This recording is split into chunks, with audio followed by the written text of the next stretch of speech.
버스 운송조합 하청업체가 조합에 매달 돈을 상납했다고 폭로해 파문이 일고 있습니다. 조합은 부인했지만 경찰 수사로 이어질 것으로 보입니다. 소방당국이 드론을 도입해 인명구조와 화재 대응에 활용하기로 했습니다.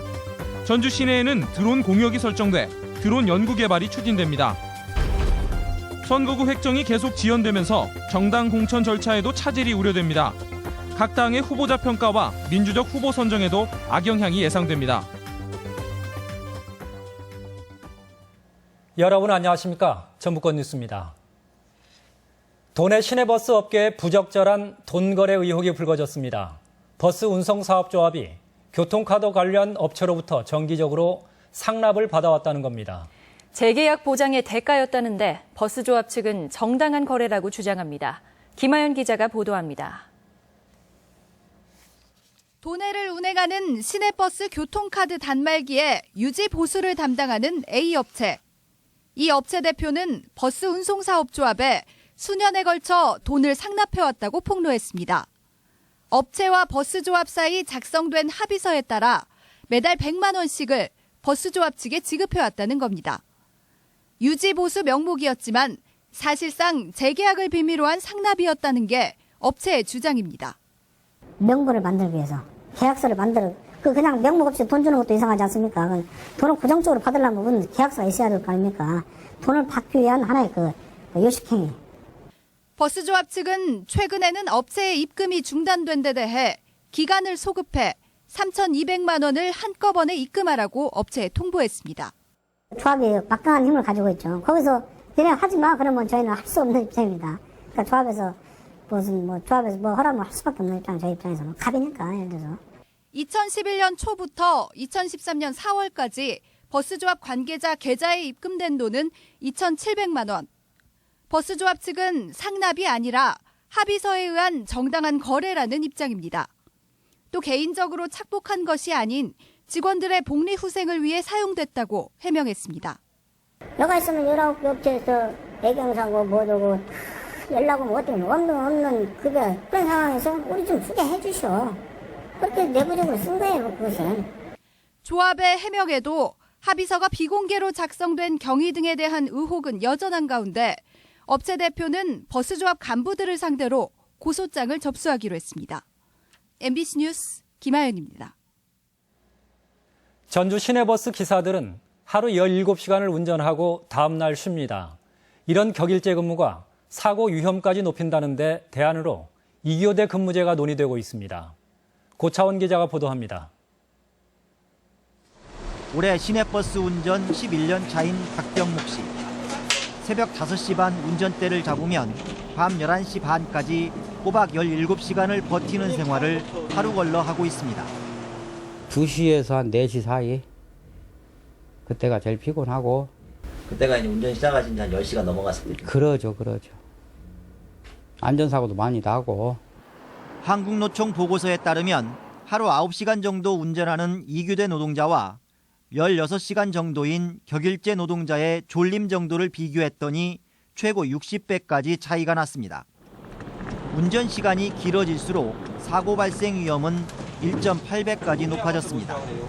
피로도가 증가하고 수면이 부족하고 집중도가 떨어지고 이런 것들은 당연히 사고 위험 증가로 이어지게 됩니다. 특히 우리나라는 운전시간 규제도 없는 데다 오히려 장시간 운전을 허용하는 특례제도까지 두고 있어 이 같은 관행이 이어졌습니다. 운전자의 피로도 상승은 불친절과 난폭 운전으로 이어질 가능성이 높습니다. 그런데 전주시가 올해 2교대 도입 논의를 본격화하겠다고 밝히면서 변화 기대감이 커지고 있습니다. 교대 장소 이런 것들이 이제 협의가 돼야만이 가는 걸 봐서 회사하고 그다음에 근로자들하고 같이 협의를 해가지고. 게다가 현재 추진 중인 지간선제 논의는 2교대 도입에도 긍정적이어서 수십 년 만에 버스기사들의 여건이 바뀔 수 있을지 관심이 모아지고 있습니다. MBC 뉴스 고차원입니다. 전라북도 의회는 고고도 미사일 방어 체계인 사드 배치 후보 지역으로 군산이 거론되는 것에 대해 반대 결의안을 채택했습니다.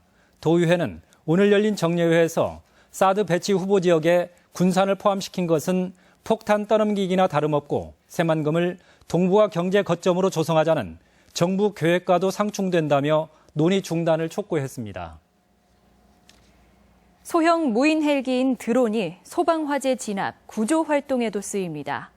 차세대 유망산업으로도 주목받으면서 도내에서도 산업화 청사진이 마련되고 있습니다. 이경희 기자가 보도합니다. 카메라가 장착된 초경량 무인 항공기인 드론을 강물 위에 띄워 실종자를 수색합니다. 산에서 길을 잃어버린 조난객도 드론을 활용해 위치를 포착하고 대형 화재로 건물이 무너지고 거대한 산이 화마에 휩싸일 때도 항공샷을 통해 진압과 실종자 수색의 방향을 잡습니다. 소방당국이 드론을 소방활동에 투입하기 시작한 겁니다. 늪지나 강가 주변 사람이 접근하기 힘든 곳에 드론을 띄워서 일단 스캔 작업부터 시작을 하면 신속하게 구조 활동을 전개할 수 있을 거다. 물품 수송과 산림 감시, 시설물 안전 진단 등 다양한 활용이 기대되는 드론. 전주 시내에는 드론을 날릴 수 있는 공역지가 선정됐습니다. 국토부 사업으로 전국 5군데가 선정됐는데 전주 완산 체령공원 10제곱킬로미터 상공이 포함돼 개발 과정에 있는 드론의 비행 테스트 등을 진행할 수 있게 됐습니다. 금년 상반기 안에 전라북도와 전주시가 협의하여서 중장기 로드맵을 만들어가지고 하지만 드론의 역할이나 드론 개발 산업의 한계도 있습니다. 150m 이상에선 비행이 금지돼 있고 야간이나 인구 밀집 지역에서도 드론을 날릴 수 없습니다. 바람에도 취약해 실제 재난 상황에서 제 역할을 할 수 있을지는 미지수입니다. 건물 근처에 있으면 간섭이 일어납니다. 그러니까 심하게 돌풍이 불 때는 조금 촬영이 어려울 때가 있습니다. 취미를 넘어 군사와 소방, 배달 등 생활 전반의 변화를 이끌 것으로 주목받고 있어 지역에서도 체계적인 준비가 필요합니다. MBC 뉴스 이경입니다. 금석배 축구대회가 오늘 개막했습니다. 군산 출신의 고 최금석옹의 축구사랑 정신을 기리기 위해 시작한 대회인데 올해로 벌써 25회째입니다. 이몽진 기자입니다. 찬바람의 기세는 아랑곳 없이 중학생 선수들이 거친 숨을 몰아쉬며 빠른 드리블로 상대 진영을 파고듭니다. 일진일퇴의 공방이 펼쳐지는 동안 코칭 스태프는 동계훈련의 결실로 만들어진 선수들 체력과 기술에 어느 정도 만족해야 합니다. 올해로 25번째를 맞은 금석배 전국학생 축구대회가 12일간의 대장정에 들어갔습니다. 3학년 돼서 첫 전국대회인데요.